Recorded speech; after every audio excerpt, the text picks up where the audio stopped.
Okay, welcome back. Today we are embarking on a deep dive into, well, a really incredible city based on the sources you've shared. Often called the cultural capital of India. That's right. We're talking about Kolkata, formerly Calcutta. It's over in West Bengal on the Hooghly River. And yeah, our guide today is strictly the material you gave us, the articles, notes, all that. So our mission is to kind of unpack all this, pull out the really key facts, the insights, the stories, just to get a real feel for what makes Kolkata tick. The sources jump right in, calling it the City of Joy, which is quite a title. And they hint at this mix of deep history, culture, and modern life. Let's dig in. Okay, so starting at the history. The material tells us Kolkata's story really gets going, relatively speaking, in the late 17th century. Right, and it wasn't like it was just planned as a huge city from day one, was it? The sources say the British East India Company developed it by, well, merging three villages already there. Yeah, Sutanuri, Gobindapur, and Kalighat. It's fascinating, isn't it? This major city growing out of combining smaller places. And the sources stress how quickly it grew from there into a really major trading post for the British. Definitely. And that importance really got cemented when it became the capital of British India. That was, what, 1773? Yeah, 1773. And it stayed the capital for a long time, right up until 1911. Big stretch. And that period, according to the sources, overlapped with something really crucial. The Bengal Renaissance. Ah, yes, they spent some time on that. And it wasn't just about art or literature, was it? The material makes it sound like a really broad cultural and intellectual awakening. A time for reform, too. Exactly. Figures like Raja Ram Mohan Roy, Ishwar Chandra Vidyasagar, they're mentioned as key thinkers, key reformers from that era. And of course, you can't talk about that period without Rabindranath Tagore. The sources specifically point out he was the first non-European Nobel laureate in literature. Which says so much, doesn't it, about the kind of intellectual energy that was brewing there. So from that history, that intellectual foundation, the sources really lean into what they suggest is the city's heart and soul, its culture. Kolkata just feels creative in these readings. It absolutely does. The material lists so many celebrated artists. I mean, filmmakers like Satyajit Ray, poets like Qazi Nazrul Islam, and it says countless others in theater, music. And the city's connection to books seems really deep. They use this great phrase, an insatiable literary appetite. You really get a sense of that with places like College Street, Boipara, the book market. It sounds like just rows and rows of bookstalls. Yeah, like a reader's paradise.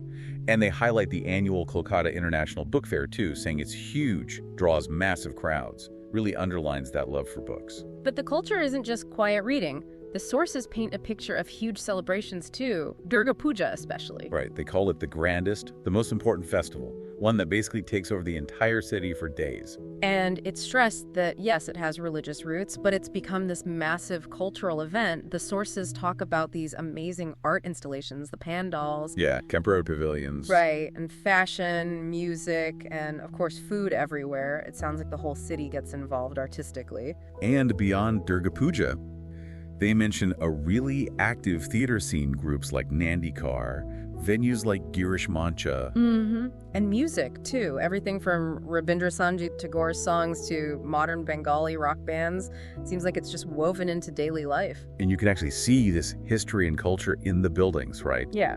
The sources talk about Kolkata's unique architectural tapestry. Yeah, it's described as this really eclectic mix. You've got these grand British colonial buildings right next to, traditional Bengali houses and then modern structures, too. It's like reading the city's history in its skyline. Exactly. And some real icons are mentioned. The Victoria Memorial, that huge white marble building called a symbol of the city. Definitely. And St. Paul's Cathedral, the Indian Museum, which the sources note is actually the oldest museum in India. Powerful links to that British era. And then there's the Howrah Bridge, now Rabindra Setu. The material calls it one of the world's busiest cantilever bridges. Another absolute icon. It feels like more than just a bridge in the descriptions, like part of the city's identity. Totally. And other colonial era spots get a mention too, like the Writers' Building, where the East India Company clerks used to work. And Raj Pahan, the governor's residence. Even the names tell a story. So moving from the physical structures to the, let's say, intellectual ones, the sources consistently frame Kolkata as a major academic powerhouse. Yeah, that comes through really strongly. They list these prestigious universities: Presidency, Jadavpur, Calcutta University, the Indian Statistical Institute, Rabindra Bharati. And it's not just about the names. They're described as places that have really nurtured top minds, economists, scientists, philosophers, poets, across the board. And it sounds like learning isn't just confined to campuses. The sources describe this whole environment of libraries, publishing houses, cultural forums, always buzzing. Exactly. And it's not just high-level stuff either. The material highlights how common things like debates, poetry readings, quizzes, seminars are, even among students. There's this real culture of, discussing ideas. Okay, let's talk about something everyone loves: food. The sources suggest Kolkata's food scene is something special. Oh yeah, they're very clear. Food isn't just fuel, it's a passion, a cultural identifier. And the food itself reflects the city's history, right? This blend of Bengali, Mughlai, British, and Chinese influences all mixed together. Definitely. For traditional Bengali food, they talk about rice, dal, veggies, and especially fish. They mention specific dishes like shorsha eilish. Hilsa fish and mustard sauce? Sounds intense. Right, and chingri malai curry prawns and coconut milk sounds amazing. But you absolutely have to talk about the street food. The sources make a big deal of it. Oh, for sure. They list all the classics. Puchka like pani puri. Yeah, those crispy shells with spicy water. And kathi rolls, momos, jahamuri, egg devil chops. Just listing them makes you hungry. It sounds like such a vibrant part of the city. And the sweets. Can't forget the sweets. Rasgullas, sandesh, mishti doi. Mishti doi, that sweetened yogurt. Yum. And cham. The sources emphasize these aren't just desserts. They're really important for hospitality, for celebrations. Offering sweets is part of the culture.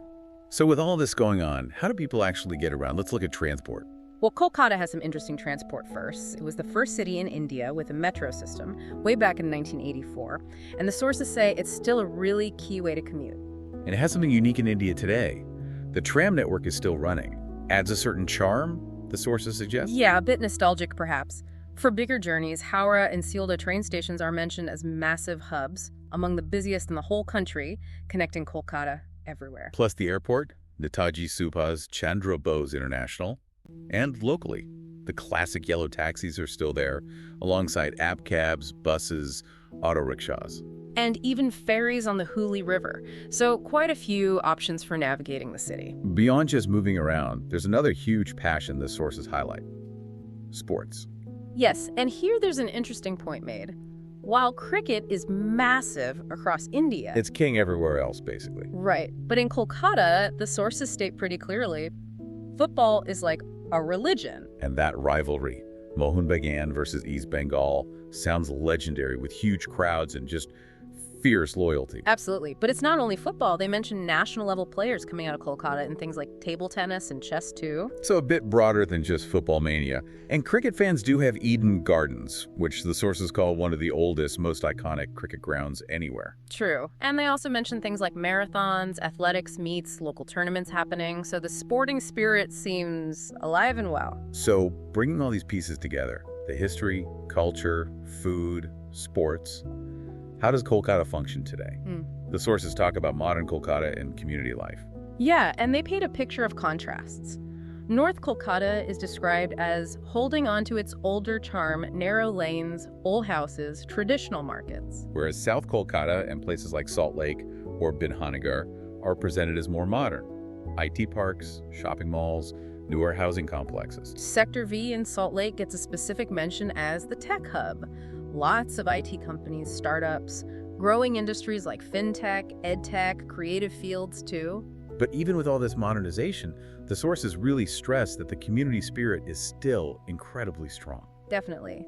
They highlight local clubs and these things called par-adas, basically neighborhood chat sessions, often around tea stalls. Sounds like a vital part of social life. Exactly. Those informal gatherings, the evening tea stalls, they're described as really important for keeping those community connections strong, even as the city grows and changes. Of course, the sources don't shy away from the challenges. Like any big city, Kolkata faces issues. Right. They mention things you'd expect. Traffic jams, pollution, poverty in some areas, infrastructure under pressure, the usual urban struggles. But what really seems to stand out in the material, despite the challenges, is the spirit of the people, their resilience, their warmth.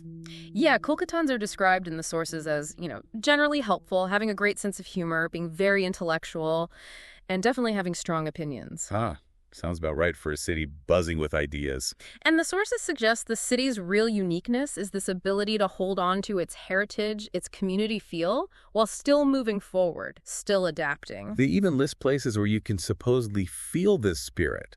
Browsing books on College Street, having tea near Rabindra Sarobar Lake, shopping in Newmarket, catching a play at Nandan. Each place tells a piece of the story, is the implication. So pulling it all together from the material you shared, the feeling isn't just about facts and figures. No, not at all. The sources kind of conclude that Kolkata is not just a city, it's an emotion, which is a powerful idea. It really is, this place of contrasts. Yeah.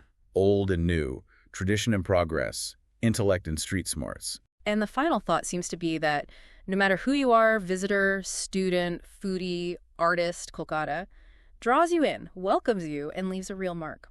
It makes you think about that line, a city is an emotion. Given everything we've just discussed, from the sources, the deep history, the vibrant culture, the intellectual buzz, the strong community, but also the modern pressures, it poses a question, doesn't it? It really does. How does a city feel? Can a place actually embody an emotion? And if it can, what does Kolkata's specific complex mix of past and present tell us about the kinds of emotions that cities, these incredibly dense human ecosystems, can hold? Something to ponder.